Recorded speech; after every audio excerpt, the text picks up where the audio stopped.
Koutou katoa and welcome to this Manaaki Whenua LINKOnline Webinar called Pip Swift Tōku Ingoa he kai tohu whakawhiti kōrero Māori ki Manaaki Whenua. I'm Pip, the Māori Communications Advisor here at Manaaki Whenua.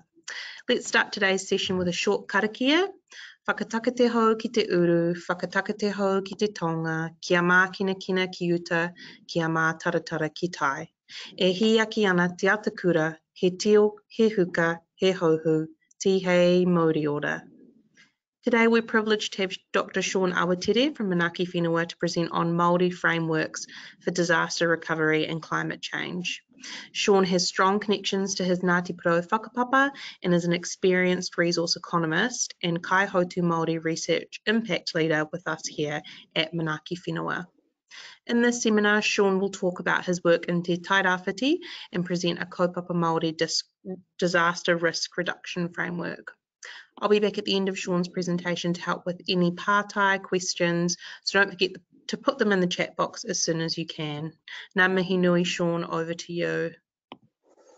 Kia ora tātou, uri ahau no Te Tairāwhiti, no Ngāti Porou, Ngāti Ue Pōhatu, ko Shaun Awatere ahau.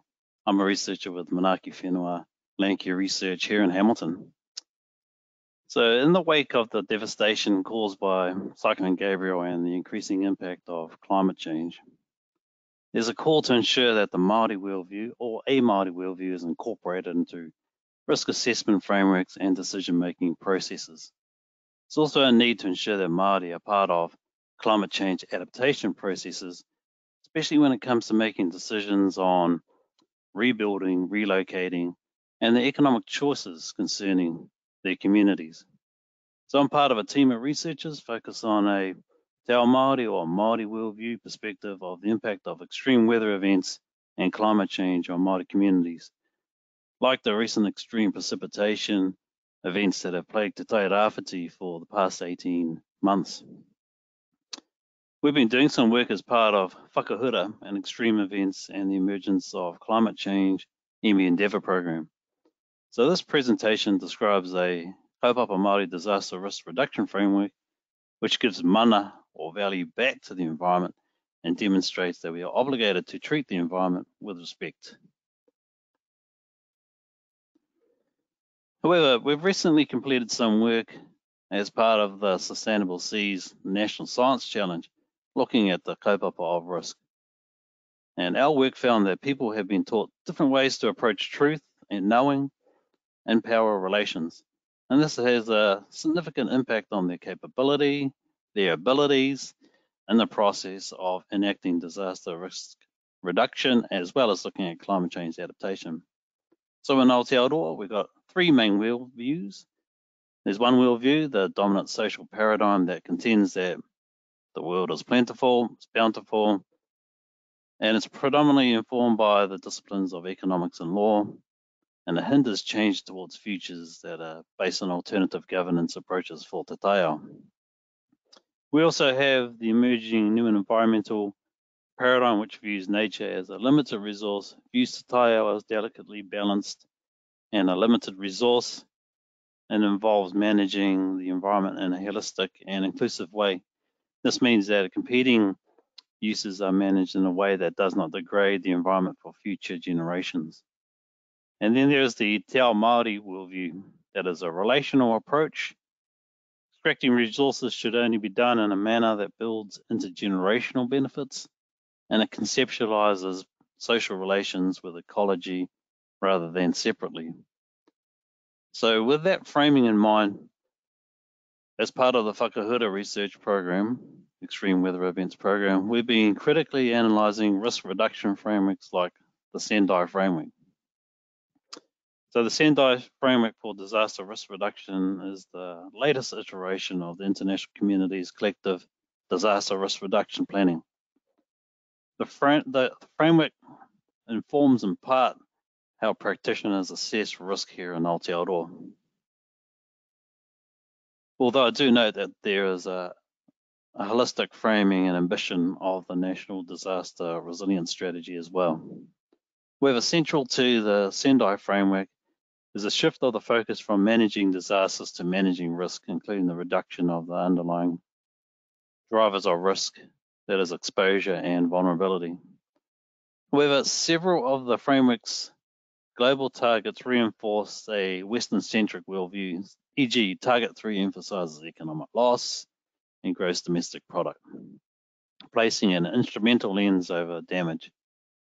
It conflates value with monetary worth, and in doing so restricts perspectives on intangible or intrinsic values. And then there's Target 4, which focuses on critical infrastructure. Examples of this are provided as water, transportation, and telecommunications infrastructure, educational facilities, and hospitals. And there is a risk that is what is deemed critical will ignore or exclude Māori infrastructure like marae, kohanga, urupa, cemeteries, and so on. So the Sendai's framework, emphasis on disaster risk governance, does provide some opportunity for Māori, but it does focus on stakeholders. So in terms of the New Zealand context, there needs to be more emphasis placed on a Te Tiriti-centric based approach. We kind of saw it in the initial response to Cyclone Gabrielle with the devolved responsibility of CDM to those local communities, to those local bays around Tolaga Bay, Tokomori Bay, Ruatoria, and so on. However, the recovery phase was a different story. Instead, local government and central government opted to take more of a central role and ignore their Te Tiriti responsibilities. So there is a need to rebalance the system and ensure Māori are at the decision-making table. For example, they will have views on where whānau are relocated in the event of having to do community-led relocation, or where new infrastructure like roads or bridges go. As we saw when the Hikuwai Bridge was washed out and severed that very vital link for Te Tairāwhiti. And Māori are able to be part of processes to identify where new roads can go. For the Hikuwai Bridge example, Whenua Māori was made available, and local people built the new road to maintain that vital link to communities. So whānau will also have views on the importance of certain culturally significant sites that have been lost or damaged. They know and understand their whenua. So Cyclone Gabrielle highlighted the vulnerability of Māori communities on the coast, on the east coast, as many marae and urupa are located in coastal and low-lying areas that are prone to flooding and sea level rise, not to mention homes as well. So this disaster risk reduction framework that I'm showing here, it uses a holistic, relational, and cyclical form. So as we will be seeing, there is both balance and imbalance. The graphic takes a circular form, incorporating both holistic and cyclical elements, with each concentric sphere symbolizing a critical aspect of the framework. Important to note that the spheres are distinct, and in many ways they kind of bleed into each other, particularly for the reduction and resilience spheres. The graphic also incorporates the relational interactions across each sphere through the use of some of the triangles or chevrons in some cases, and they symbolize the critical interferences or the influences.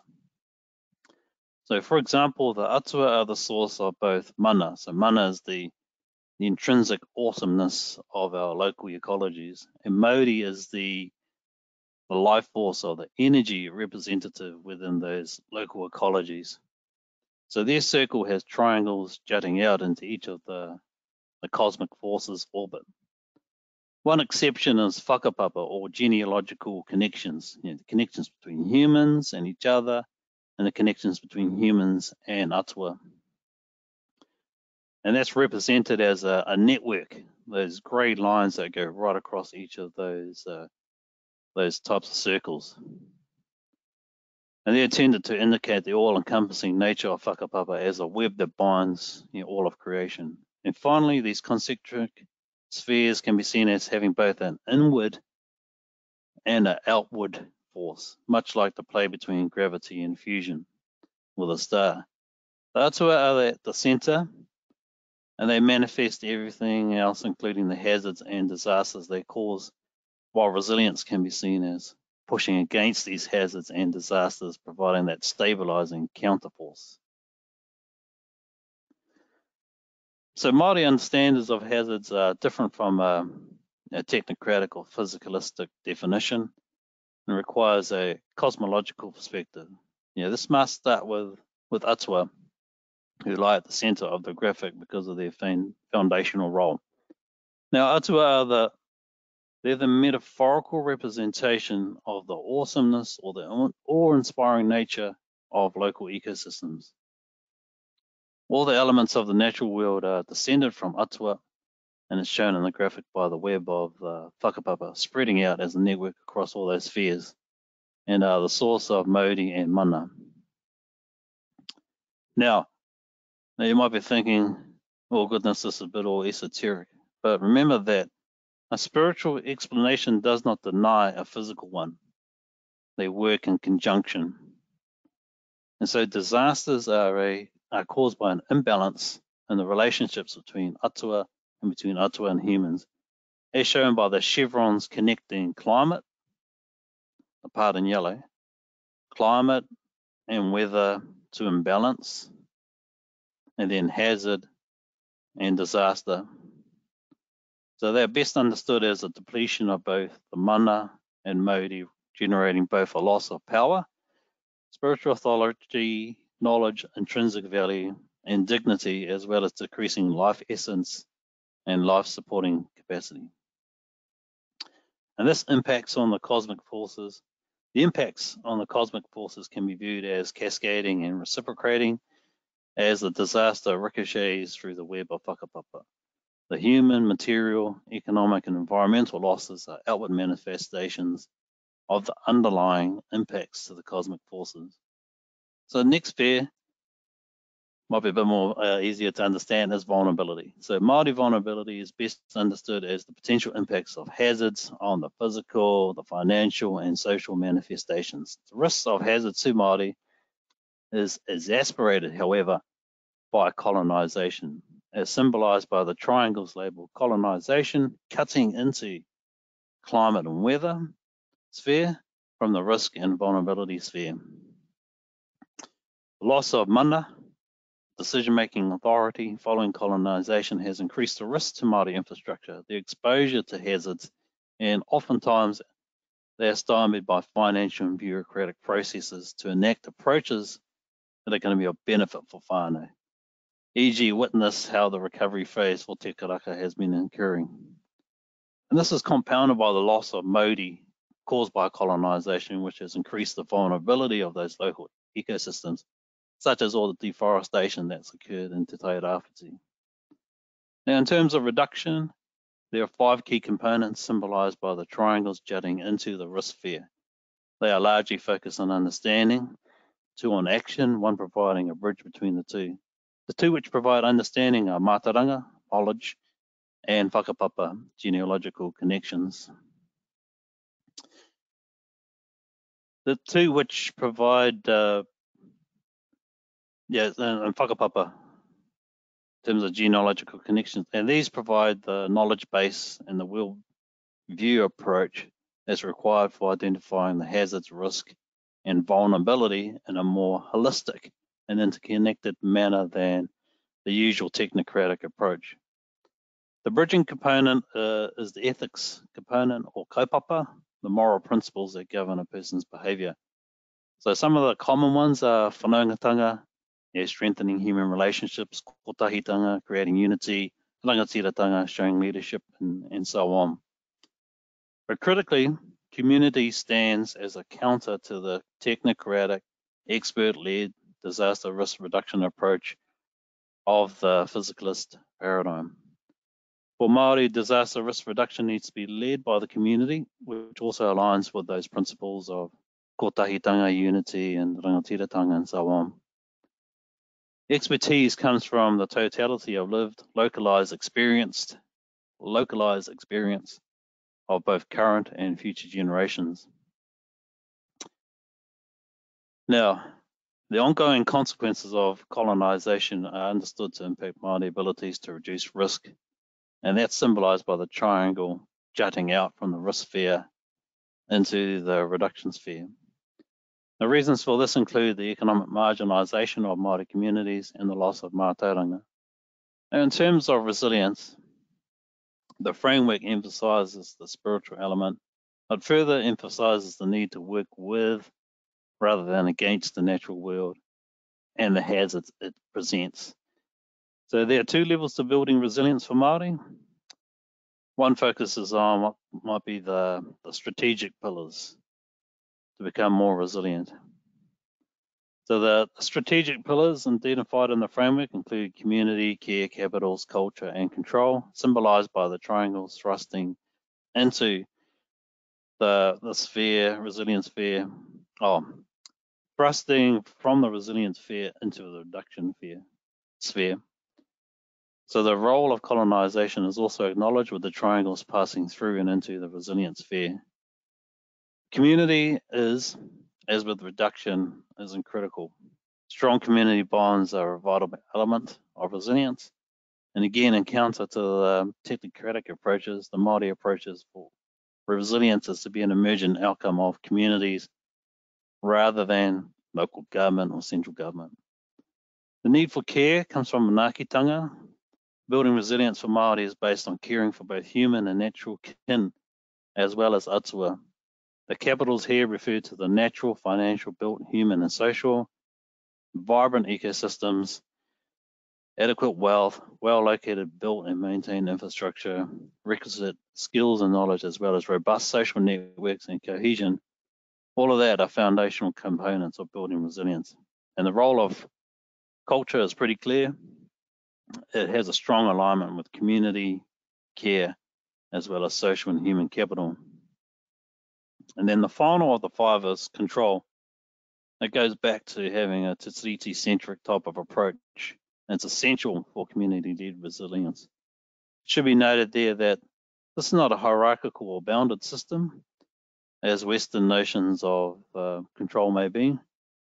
That is, leadership is guided by ethics and principles, meaning it is unified, caring, and collective.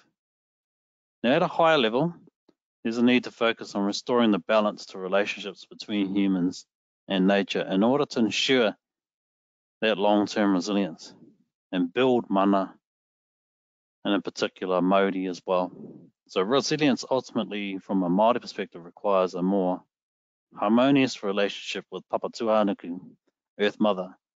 One premise on ensuring that what might be understood as a dynamic equilibrium where human outputs are balanced with inputs. This sentiment is encapsulated in the whakatauki or the provocation. Noho tahanga a Papatūānuku, kia whakakororwai iaia. Our Earth Mother lays bare. Let us recloak her in a rich tapestry of biological diversity to restore her energy and vibrancy. When Papatūānuku is stripped bare, Tāwhiri Mātea, the god of the winds, takes umbrage. And the result, the floods, caused by the hara or the wrongdoing, in this case, deforestation.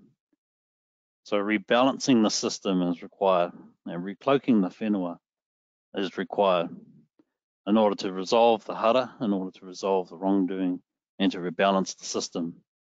Collectively, we will need to work together to realise the aspirations in that whakatauki.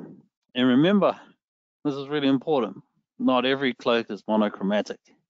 There's a different pattern depending upon where you are. So locally based solutions are key, are essential. Now, in terms of implementing this type of framework, I think there are two key issues for addressing implementation. One, partnership. Te Tiriti-centric approach is essential. There needs to be support for hapu and iwi in disaster recovery and climate adaptation in terms of decision-making authority, especially when it comes to that really important kaupapa of community-led relocation or managed retreat, which is going to be increasingly become an issue. Now, in terms of procurement, for those in local government, central government, I think about how how you're securing those resources for infrastructure. Are you supporting local community businesses?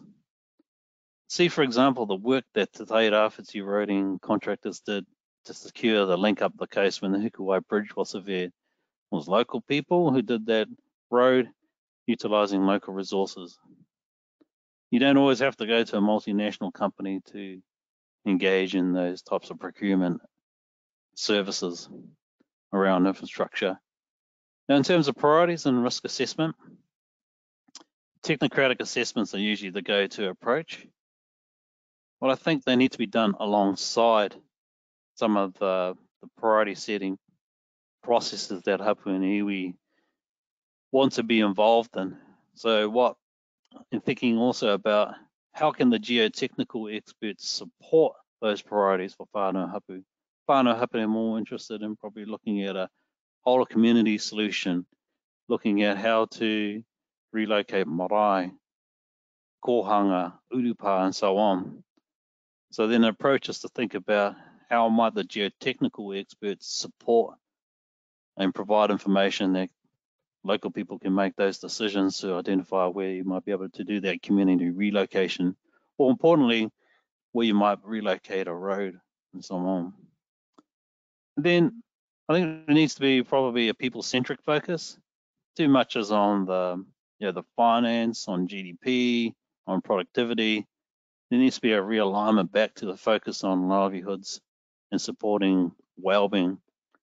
Now, well-being centered approach supports more of a holistic approach to disaster recovery and climate adaptation, rather than the narrow focus on GDP and productivity.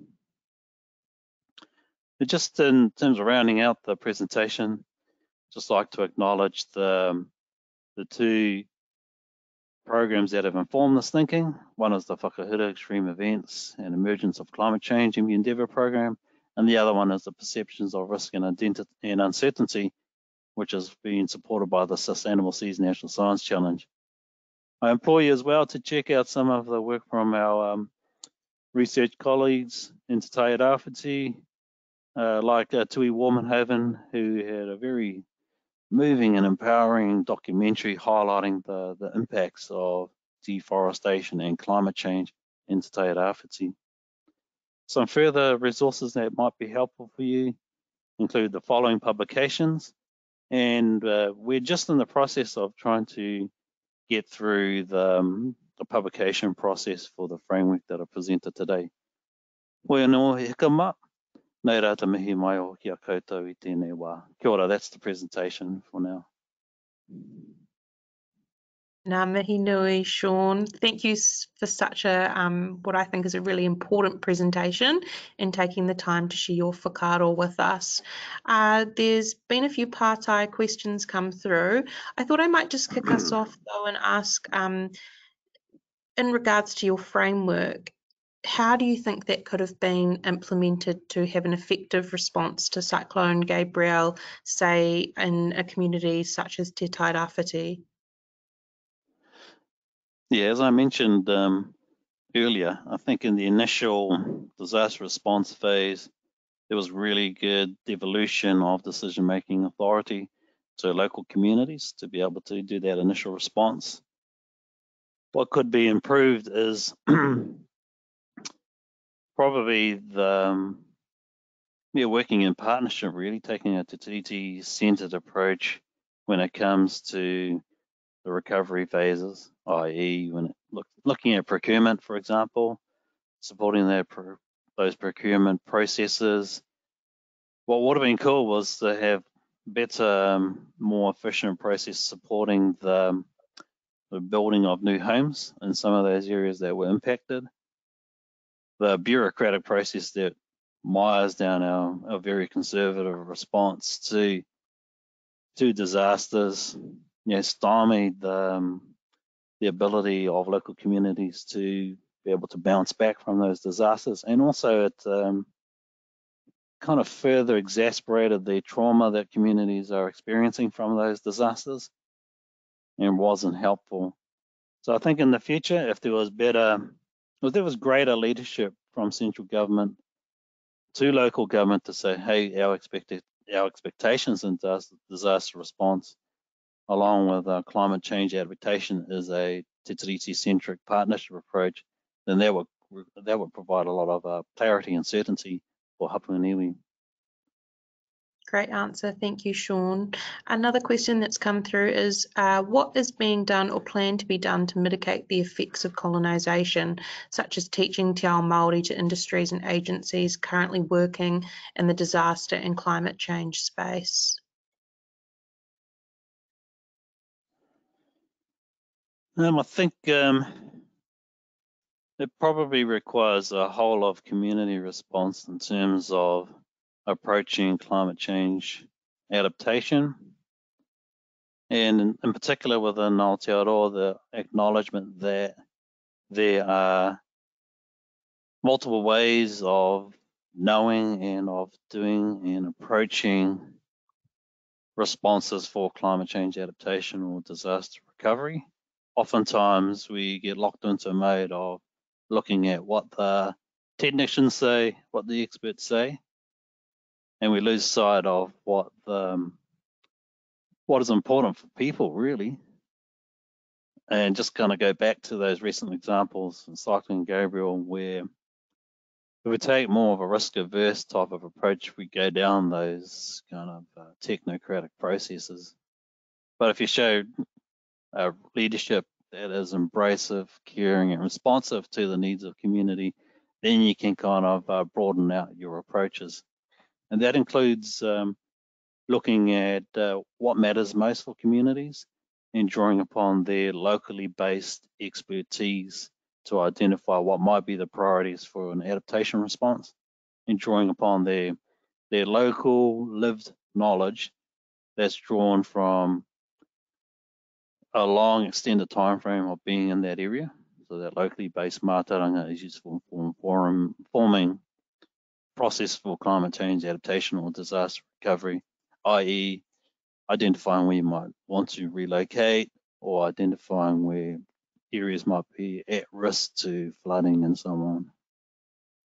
But yeah, I think that you need to have those technocratic processes, the expert-led type of assessments being used alongside some of the more mātauranga Māori or locally based knowledge type of assessments. But then importantly, as I was highlighting in the presentation, it's important to have the framing right, like setting the priorities right.